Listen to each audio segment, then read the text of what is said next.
তো সুরমা চা বাগান করিমাবাদ ডিভিশন একটি গল্প মনে পড়ে গেছে। গল্পটা না বললে নাই হয়।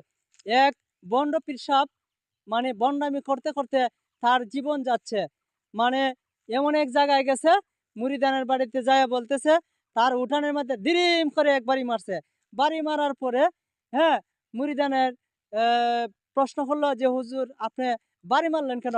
আরে বেকুব, ও জানাস এই মুহূর্তে যে খাবা ঘরে কুত্তা ঢুকছিল, কুত্তারে আমি দৌড়াই দিছি।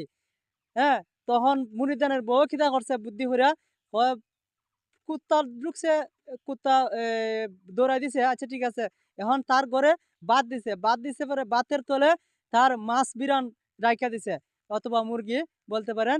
যখন পিসাবের সামনে নিয়ে দিল, পিসাব তো আর মানে খায় না। এখন পরে একটু পরে বলতেছে যে কি খাইমো, হুজুরে বলতে হুজুর খান না কেন? কি খাইমো, কিছু দাও না কেন? এমনি মুরিদানের বউ একটা ঝাড়ু নিছেন, ঝাড়ু নিয়া বন্ডর করে বন্ড, তুই দি কাবা করে কুত্তা ধরাইতে পারস, আর বাতের তলে মুরগি বুনাও আছে, তুই এটা দেখস না? তুই কি যাতে পিসাব? এরপরে জারুলিয়া ফিটাইয়া এই বন্ড পিসাব রে এলাকা ছাড়া করলো।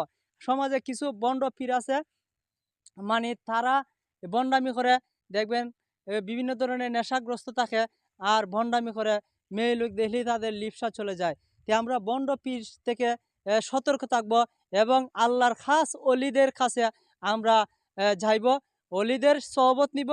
হ্যাঁ, ভালো মানুষের সঙ্গ নিব। সৎ সঙ্গে স্বর্গে বাস, আর অসৎ সঙ্গে সর্বনাশ। বন্ধুরা, খারাপ লোকের সাথে সঙ্গ লাভ করবেন না। কি খারাপ লোকের সাথে যদি চলাফেরা করেন, ওই খারাপ লোকের সাথে হাসরের ময়দানে আপনি ওই তার সাথে জাহান্নামে যেতে হবে।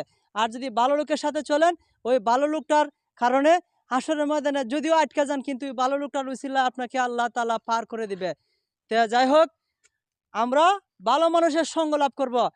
এখানেই সংক্ষিপ্ত আলোচনা। আল্লাহ হাফেজ।